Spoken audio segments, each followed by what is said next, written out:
Color TV. Color TV machiegni pacho. Ma e odwa.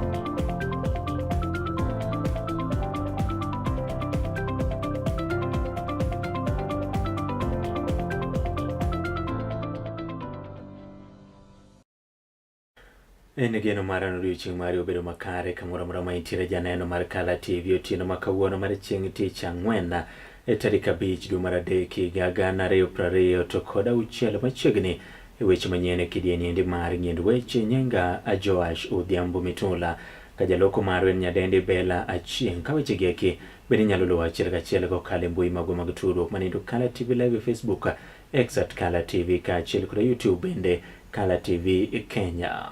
Wachako kama wayudo ni rumbi mar liet kod kuyo ne okwako kar chung' mar bura nendo ma Emuru Adekira e kinde mar ingre mar manen jaod bura ma kono endo Joanna Ng'eno kaachiel kod ji mamoko maromo 3 ma bende nowito ngimagi e masira makoch mar ndege gweng' nendo ma Chepkiepe kar chung' mar bura ma Mosopa e kaunti ma Nandi koro ne ochopo e gwenge ma kono ende nyasi mar lam mogik odiochieng' ma kawuono. Ringregi ne ogol kanyende kar kano ringre jomotho manendo ma Lay Funeral Home Buore Nairobi kendo chwale achiel kachiel kod ndeka jolweny nyaka e gwenge makono kama oganda ne omolo karomgi mar mondo mi koro chiw luor mogik kaachiel bende kod ywage.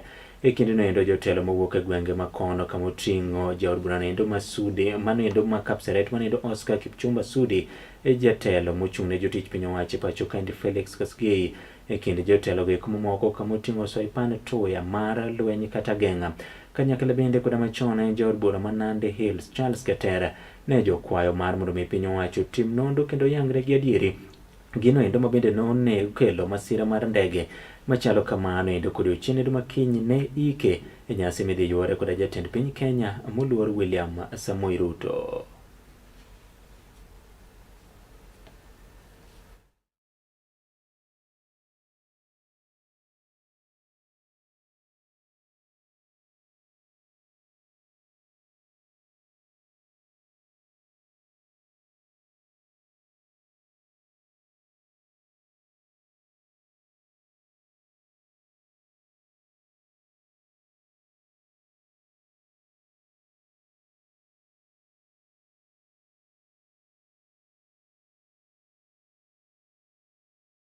Ile kitu hawa wanataka tu ni ifanywe uchunguzi ya haki, hawa waelezwe ni nini ilifanyika.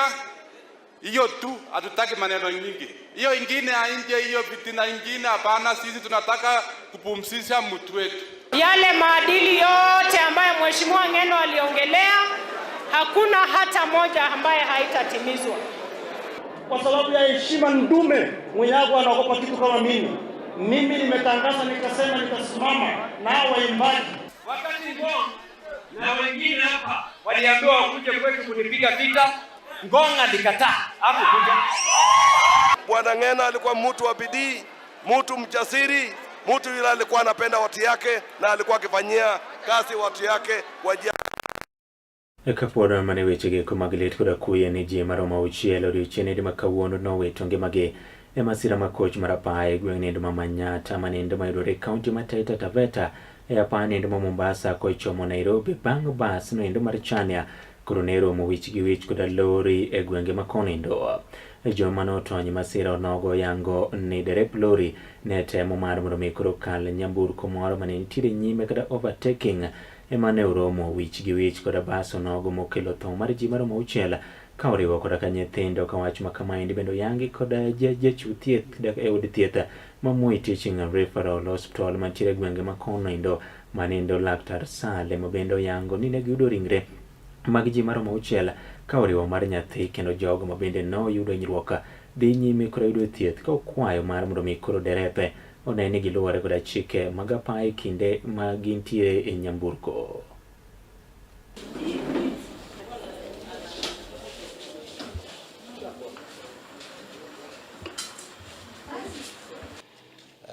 We got 11 casualties in the hospital today. 2 were females, 9 were male. And from those casualties, 3 are being admitted, one of which needs ICU care. In terms of deaths, we have 6 fatalities, 3 women, 3 male, and 1 juvenile male. Currently, we are handling the 3 cases here. We're planning to refer the ICU case to Mombasa shortly. The project is it's a 4-story building.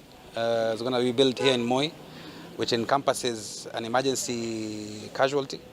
We have an ICU, HDU, surgical male wards, and an oxygen plant, as well as theaters, 2 theaters, surgical theaters, which will be very beneficial for the county, especially for the fact that we are in Voi, we are in between Mombasa and Nairobi. Kwa tumekaa kitumwani, ule mama yuko pale katikati, ule mnene. Ile nilisikia tu impact kubwa, mtu akanigonga kwa kifua, na mimi nikawa nimetoka kiti nikaanguka. Kwa hiyo impact kutokea hapo nikastukia, kumbe ni kama tumepata ajali. Nikawa kuna huyo alinigonga amekufa, amenikalia hapa kwa muda masaa mingi. Yule mwanzangu nilikuwa naye nikamuuliza, umeumia? Akaniambia hajaumia. Huyu yuko hapa, nikamuuliza, nikamuita kwa sababu nilikuwa simuoni pale yuko. Nikamuita, akaniambia njoo uniokoe, nimelaliwa na maiti. Anasia kama nimeumia. Nikamwambia ngoja naja, lakini hapo ulipo siwezi pika. Nikangangana, nikakimbia mbele, nikaenda nikatoa dereva. Mtu wa kwanza kutoa ni conductor, nikatoa conductor. Dereva nikaenda ningangana naye steering, alikuwa amelemea hapo, nikangangana naye akanishinda, nikamwacha, nikamwambia tungoje watu wakuje. Kutoka hapo nikarudi tena kwa gari, nikaanza kutoa walio hai. Nikatoa walio hai 2, wengine wakanishinda. Sasa nikamwambia wacheni tungoje watu wakuje ndio mtoke. Tukangojea watu. Wakati polisi ilikuja tuliweza kusaidiana, mama mmoja amejitolea hapo kwa hiyo kijiji. Ushauri naweza kuwapatia wanadereva ni wao waangalifu barabarani na wajue kwamba wamepepa watu wengi. Pia washauri kwa watu wa malori. Watu wa malori wao waangalifu na kutii au magari ya mabasi. Kwa sababu magari ya mabasi yamepepa watu wengi na yeye ametembea yeye peke yake. Ekawabire gwenge gi kimakaluo wachago koda kaunti nendo Masiaya kamoro ni jatend migao ma ochung'ne teko kaachiel koda modhi e pacho kaendi James Opiyo Wandayi oyango ni gik moko 10 kata 10 points agenda mane mosenindo Raila Odinga koda jatend piny Kenya moluor William Samoei Ruto chwe kokgi. Gin gigo eko ma jatend piny koro gi kinde niendi oseketo tema kendo koro modong' matin ema koro dhi tieko. Ka otwak e gwenge eko mag Usigwe Bondo sub county Masiaya oyango ni jatend piny osechwalo chenro mag dongruoge mathoth e gwenge eki makaluo kendo nyiso oganda luo ni oherogi, kama bende oyango ni koro gidhi sire lwedo ka bende olero ni ogai margi Laktar Oburu Oginga gisemiyo thuolo mar mondo mi ochak twak koda UDA e wi tiyo kanyakla yiero nendo ma higa manyien mar 2027 kendo wach ma gibiro ng'ado ema gin kaka jotend Odhiambo gibiro kawo. Na mimi nimefanya kazi katika bunge la taifa na watu wengi, hasa hawa viongozi wa the so-called United Opposition. Hawa wengine wao wamekuwa kwa serikali hizo miaka zote, na hakuna hata jambo moja wanasema ya kwamba ametutendea sisi kama wananchi wa eneo hili. Kwa hivyo sisi hatutapotoshwa tena. Na hii jambo la 10 point agenda nikimaliza. Jambo la 10 point agenda na NADCO report. Mimi mwenyewe nilikuwa naibu wa Kalonzo Musyoka katika NADCO discussions. Kalonzo alikuwa kiongozi wa Azimio katika NADCO, mimi nikawa naibu wake. Wakati Bwana Kimani Ichung'wah alikuwa kiongozi wa pande ya Kenya Kwanza. Kwa hivyo mimi naelewa ripoti ya NADCO kikamilifu. Na nina hakika kwa wakati huu tunapoongea, a lot of the NADCO recommendations have already been implemented. A lot of them, including the establishment of the IEBC. That was one of the greatest recommendations of the NADCO report. The other issue that NADCO recommended was the matter of amendment to Elections Act. That has been done. Jambo ambalo limebaki kidogo ni mambo ya compensation for victims of election violence, na hiyo inashughulikiwa vilivyo na bunge la taifa. Kwa hivyo sisi kama wananchi wa eneo hili lazima tukubali ya kwamba kuna mwelekeo mmoja tu, tukiongozwa na Mheshimiwa Daktari Oburu Oginga. Daktari Oburu Oginga ndiye tunamtambua kama kiongozi wa chama cha ODM na vile vile kama kiongozi wa jamii hii. And we have given him all the mandate and authority to negotiate on equal footing with President William Ruto as leader of UDA. Yale ambayo watakubaliana sisi tutafuata. Korga kore jaodu na mabondo muluor Gideon Ochanda tudwaro mar mondo mikro neni chendo nendo mar keyo teko sitima en gino endo ma otima yo nendo makare mar mondo mikro genga onge kaachiel bende koda lal mar teko sitima gwenge mopogore opogore ka oyango ni dag keyo mach kata transformers bende koro ber ka ikete gwenge komo yangore mar mondo mi chendo nendo mar keyo teko sitima obed mar yokare kendo mayota on specific sites for specific purposes. Either it was a school or a beach or a water project. So you get that the transformer goes to the project. Like now, if we have a transformer in Ugambe Beach, it can only serve 600 meters radius backwards. But this other side, the southern and the western side, is water. So that transformer is not helping on the other side. We need to revisit the location of the transformers.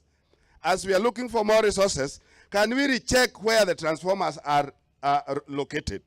Because they are not serving in some of the places where they are. That's number one. It can save the ministry quite a bit of resources. The other one is the whole issue of when we are doing this, we just need to be very clear that all the transformers need to be maximized. We don't need to be requested that MPs assimilate transformers to be maximized. No. Let's get to know where transformers are and we maximize all of them. Waziri, a special request. When we were bringing in this Ugambe as one of the sites, the idea was Ugambe, they across Ugambe. There's a Ugambe across here.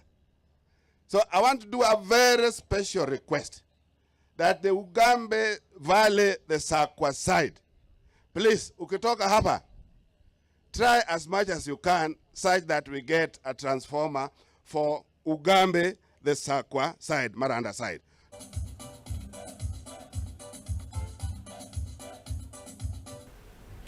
Kapodon mane county nendo Masiaya ni governor county Masiaya Ukili James Bobagre Orengo koro nyiso oganda luo mar mondo mi gibed motang kendo ginen matuta kapok gidonjo winjruok kod jatend piny Kenya moluor William Samoei Ruto motelo ne yiero ma higa manyien mar 2027. Oyango ni oganda luo yo pari kaka jatend piny Kenya machona mosenindo Emilio Stanley Mwai Kibaki ne oloko paro ni mosenindo Raila Odinga bang' kane osire lwedo ka olero ni twak e kind Odhiambo kod UDA nyaka bed manendo ma oyangore mar mondo mi kik oganda luo koro doge naka diriyo. Ng'ato kik wuondu ni wan ni sirikal kata Raila ne ni sirikal. Tadwa ni upar kendo upim wachni maber. Ndalo moko Raila nodonjo e sirikal gi Moi ndalo NDP. Modonjo e sirikal ka Moi owacho ne biro wene kom. Kano osedonjo iye to Moi olokre kode oketo Uhuru Kenyatta. Be unyalo paro gino? Mani wacho ni ginene ni kanu omuonyo tinga. To Raila ne ng'ama otegno. No nyalo wuok kanyo kendo chako chama miluongo ni LDP. Ka oseloko LDP to koro owacho ni Kibaki to gibede nak oloso agreement ni Kibaki president mar ariyo Wamalwa deputy president to Kibaki wajen ka gidonjo ni to gimiyo Raila koma prime minister. Ka Kibaki no osedonjo kendo gilokore giwacho ne wach ma prime minister no onge. Koro Raila kadwa neno Kibaki tiwa ni nyaka chiwo appointment. To Raila to en minister be no miwa. Ae mara dek kendo ka koro Raila okelo gero gi Kibaki moyombo Kibaki. Tano rengo nyatieng awacha ne Raila ni gini koro nyaka ndik piny manyaka kete chik okidonji sirikal ma Kibaki ka kondik gi malong. Emomiyo Raila nobedo prime minister. Nen prime minister kuzo nen prime minister. To kanen prime minister man gi minister mage moyiero kako rengo giri ji 11. Sani omiwa ariyo to ugo koko kia. Raila to nomiwa 11. Ae bange Kibaki kendo chako lokre gi Raila ni koro omiyo Uhuru Kenyatta. Koro emiyo sani awacho kinanuoyo. Okidogi nak diriyo. Kaji winjere to nyaka ndik maler. Rute medwero. En modwaro. Nikech pino biro ne marach modhi oywak ne Raila. Koro en owachnwa. Owe thago bur gi wach. Ne wan wadwa namba ariyo. En mowachnwa ni kukonya tamiu mae. Ere gimomiyo en oling. Ere gimomiyo en oling. Dako wachna anamiu mae. Kapod an mane wechege kuma gi siasa en jalob jatend piny Kenya Ngire Abraham Kithure Kindiki odiochieng' ma kawuono wuok tung mosuo kod kweth makwedo piny owacho to moloyo mana en jalob jatend piny Kenya mabende nothicho ki apisi migosi Geoffrey Rigathi Gachagua moyango kaka jatelo mabende onge ber manokelo ne oganda mawuok e masawa mar piny Kenya kata Central e kinde mane en jalob jatend piny Kenya. Ka otwak e kaunti nogo Meru oyango ni Gachagua kod Lange onge kod ber moro amora mabende ginyalo siemo ne jopiny ka onyiso gi mar mondo mi giwek nyiso achaya kaachiel kod go kor kanyakla kod yenje ne oganda mawuok e gwenge makono Indo. Wangapi wanasema tuweke heshima, tuweke heshima. Namna hiyo. It's as simple as that. It's as simple as that. Na wakikataa kutuheshimu tutawafundisha adabu. Wakikataa kutuheshimu tutawanyorosha. Sisi sio pushovers. Sisi ni watu focused. Na hii kazi ambayo tunafanya saa hii sio kazi ya kwanza kufanya. Tumefanya kazi zingine. Kwa hivyo hatutaki mzaha. Mtu akileta kimbelembele hapa na kierere ya matusi tutakabiliana naye man to man, face to face, head to head. Watajua hawajui. Ni fire si fire. Ni noma si noma. Kianjae hoi! Kianjae hoi! Janeno mara wakao yoyo mokwonge kedieni ende mar ng'endo weche bang' yire machuoka oduogo koda weche mamoko mathoth e yo nendo mana demba mabende waikoni kuom mano endo med mana kete e Kala TV.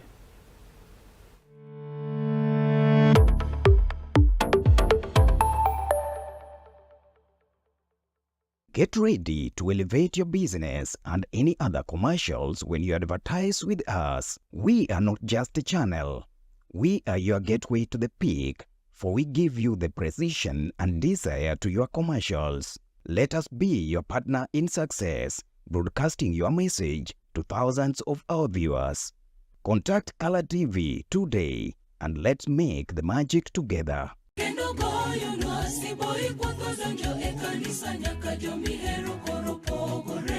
En gino makare mar chako odiochieng' gi ruoth.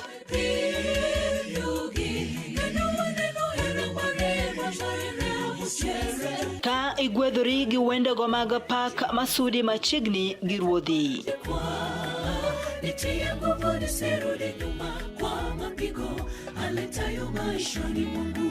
Bende wakelo ni jipo mag muma koda puonjruok mar lesson ma itayi gi Pastor Charles Odinde.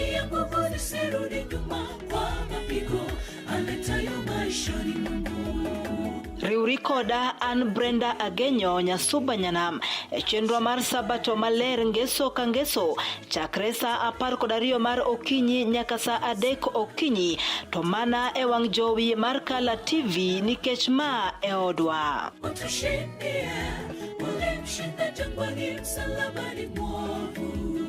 It's enough to make a grown man cry, but not this man. Get back in there, tear. Tok yudo thuolo mar ng'eyo mathoth kowuok kuom jopuonjewa e sikunde, ka iduogo pacho, warwaki kod chenro mamit molosi mana ne in iwuon mar kweyo pachi kaka nyathi. Chenro mar bang' sikul chakore saa 10:30 mamidhiambo nyaka saa 11 mamidhiambo, kama iyude sigana, wende manyasani kaachiel kod machon, kaachiel kod miel motimo cathedral ma bende mori kaka nyathi. Bang' skul, chenro manigi mor lilo ne nyithindo duto. Kala TV, machiegni pacho ma e odwa.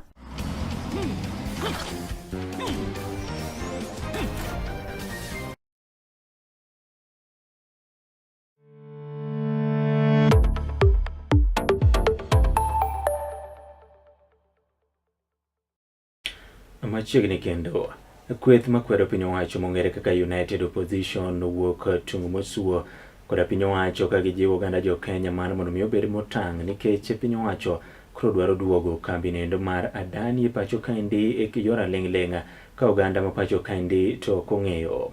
Jotelo go eko kotenegi kod ogai mar Wiper moluor Stephen Kalonzo Musyoka, ogai mar DCP Geoffrey Rigathi Gachagua, ogai mar DAP-K Eugene Wamalwa, ogai mar DP manendo Justin Bedan Joka Muture kendo jotelo mamoko oyango ni bende gikeni mago eko mantiere kambi mar Safaricom kaachiel kod mamoko ma piny owacho koro dwaro uso jotelo ma koro dwaro ng'iewo gi e kinde niendi mar mondo mi koro giwuondre ni siro godo paro mar chika mar iko omenda ma higa niendi ma bende gijiwo oganda jo Kenya mar mondo mi koro okwedi.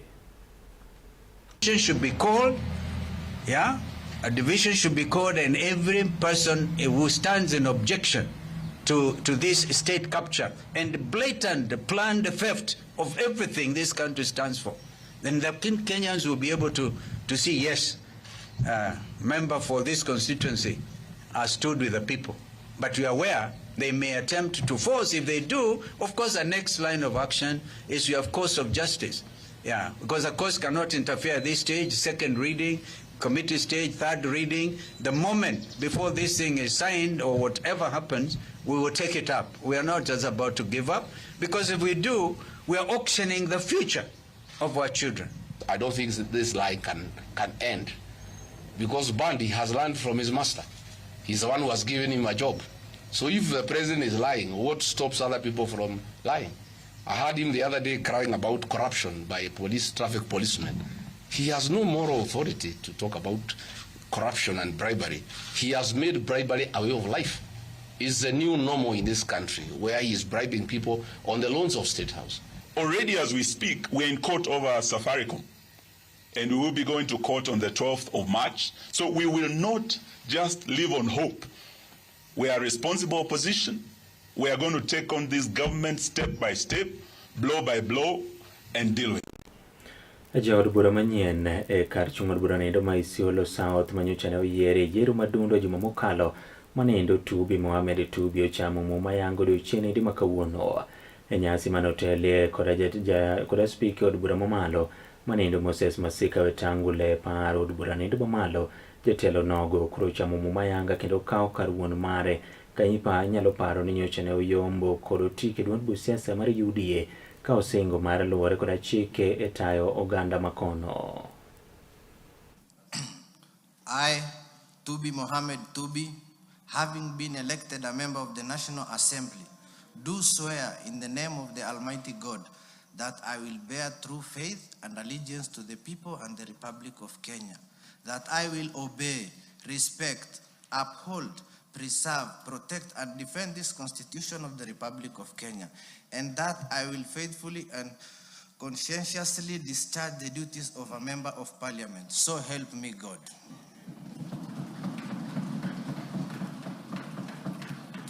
Congratulations. Thank you very much, Mr. Speaker. You may proceed now to sign to your oath of office.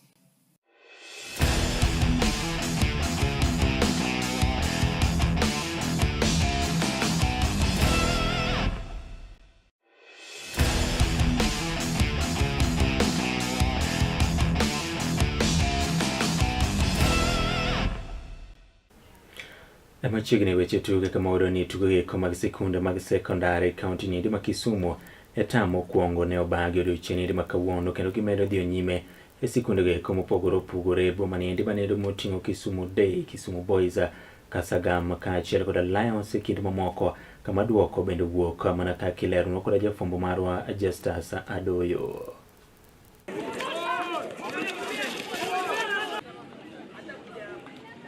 Mana kaka ignigo eko mamoko mabende osekalo chien e kalenda noero mar somo, tukego eko mag sekunde sekondar koro dhi nyime ganiere mag 2026 ka Kisumu County okodong' chien, tuke maket kod mage koro dhi nyime kendo igeno mar chopo e giko gi chieng' odira kata ngeso mabiro nieri.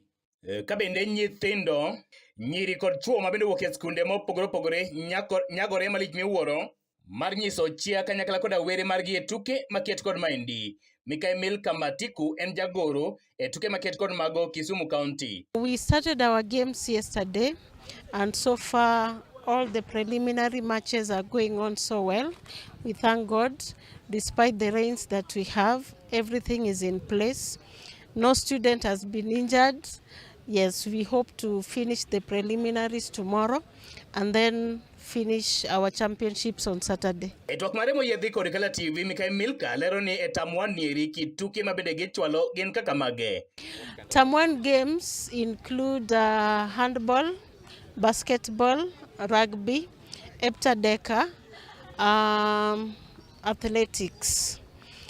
So far in Kisumu County, we are hosting in various schools. We have handball and basketball in Kisumu Boys. We have hockey in Kisumu Day. We have heptadeka in Lions, athletics in Polytechnic, and rugby 15s in Kasagam. Kabende Mikael koro lero ni kobedo ni Kisumu County ema dhi rwako welo e tuke go mag region kod mago mag national, ikruok mane mabende koro giketo. So far, the kids are determined, and especially because we are hosting the regional championships and the national. So we are hoping that most of our teams, if not all, would proceed to the regionals and do well and proceed to the nationals. Kabende iganieri tugonero maragoko manyithindo manyiri kata rugby bende ne okodong' chien mana kaka biponwa koda migosi Paul Nyamita jalonye tugonero maragoko Nyanza mangima. So rugby Tam 1 games are on for the Kisumu County. So far we have 9 teams from different sub-counties of Kisumu County. We also have 7 girls team. So boys are playing 15s rugby. Girls are also playing 15s rugby. In nationals, so we have to come up with 2 very, very competitive teams because we are the host. So a team that will qualify here, we expect the team to go all the way up to the nationals finals. Kabende moko kuom skunde Kisumu County koro ne ok nyal pando chia kotenore koda tuke go eko mabende gichwalo e rang'iny eri mar county. Mana kaka ipimonwa koda migosi Caleb Olango jata yore tuke sikund yawuoyi ma Maseno. For the Tam 1 championship, we have brought all the disciplines that are being participated in Tam 1. That one is basketball, 5-a-side, rugby 15s, handball, hockey, athletics, and waiting for the swimming gala come next week in regionals. We've also heard of people crying about our handball, but I think so far we are trying to test our system that we have been training for quite some time. I know we have not done it to the level that we expect, but again, to the standards, we are better off. We are only waiting to be crowned the champions of Kisumu County, God willing, and to give a competition at the regionals come next week but one. Kabende nyithindo mopogore opogore mabende wuok e skunde go eko mabende yudore Kisumu County ne okodong' chien kane ginyiso moro margi kotenore koda tuke maket kod magi. Tuko hapa counties hockey and we are happy to be here na tuna hope kuwin hii team yetu iende mbali. Tangu tukuje tumecheza game moja against Kisumu Day and we've lost. We've learned our mistakes and we are going to correct. Na najua kesho ni kazi sasa. Tunakuja kazi. Kesho ndio ile siku sasa. Sasa big up to our Kisumu Day people. Asanteni kwa hiyo mmetupea. Najua mko top pamoja. Kala TV kwa Kisumu County and Justus Adoyo.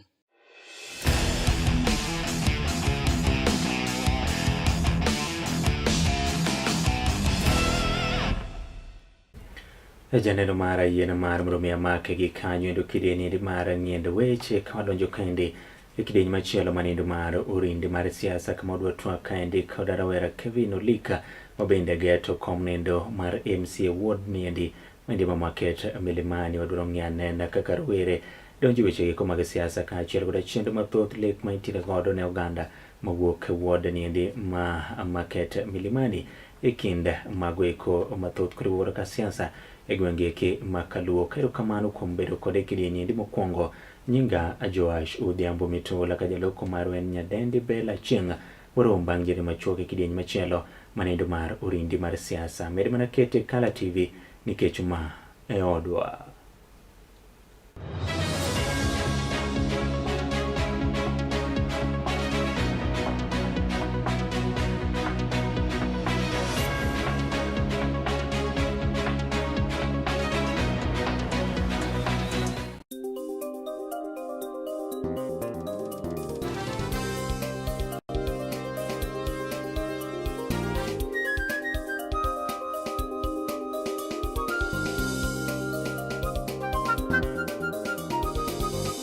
Ineno Kala TV.